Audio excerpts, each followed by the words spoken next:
Book of Heaven, Volume 28, July 16, 1930. The Divine Will, Life, Love, Nourishment. How one act alone does not form life, nor complete act.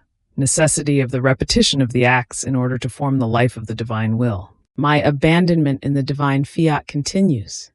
Oh yes, I feel it, like air, letting itself be breathed by my poor soul. I feel its most pure light that keeps repressed the darkness of the night of my human will, such that, as it is about to rise to put itself in the field of action, the light of the divine will, sweetly ruling over mine, not only represses the darkness so as not to give it life, but powerfully calls me and draws me to follow its acts. So, while following its divine acts, I could touch with my own hand how much it loves us, because in each of its acts, seas of love came out for the creatures.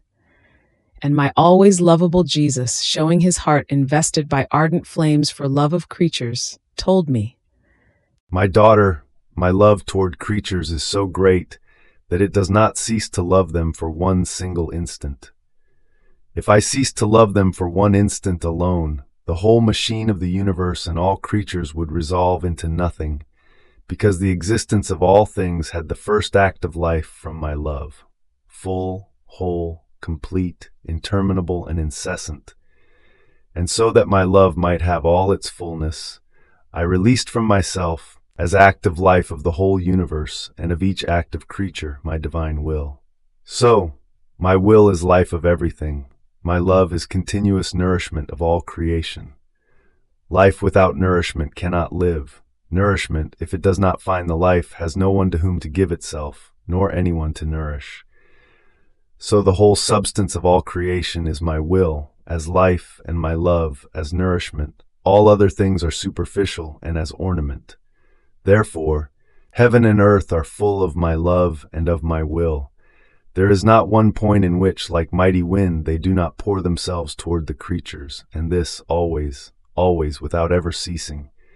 It is always in the act of pouring upon creatures, so much so that if the creature thinks, my divine will makes itself life of her intelligence, and my love, by nourishing it, unfolds it.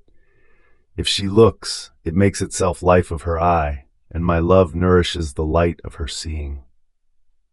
If she speaks, if she palpitates, if she operates, if she walks, my will makes itself life of the voice, my love, nourishment of the word.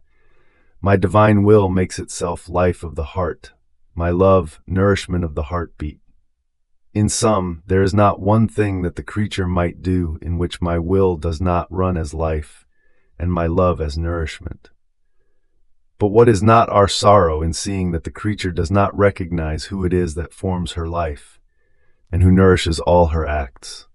After this, I continued my acts in the divine volition, and in my mind I was thinking to myself, what glory do I give to my God, and what good comes to me by repeating always the same acts? And my sweet Jesus told me, "My daughter, one act alone does not form life, nor complete works in the creatures. The very divinity in creation wanted to act as repeater for as many as 6 times to form the whole machine of the universe. We could have made all created things with one single fiat, but no, we were pleased with repeating it, to take pleasure in seeing, coming out of us, with our creative strength, now the azure heavens, now the sun, and so with all other things created by us. And the last fiat was repeated over man as the fulfillment of the whole work of creation. And even though our fiat added no other fiat to create other things, yet it always acts as repeater, in order to maintain and preserve, as though in its breath of the fiat, all things in act, as if there and then it had created them. And oh, how necessary is repetition! By repeating, love grows, enjoyment is redoubled, one appreciates more what is repeated, and one feels the life of the act that is repeated. Now, by continuing your acts in my divine will, you come to form the life of my divine will in you. By repeating them, you raise it and nourish it. Do you think that by repeating them a few times you could have formed its life in you? No, my daughter. At the most, you could have felt its balsamic air, its strength, its light, but could not have formed its life. It takes the acts that never cease to be able to say, I possess the life of the fiat. Does the same perhaps not happen to the natural life?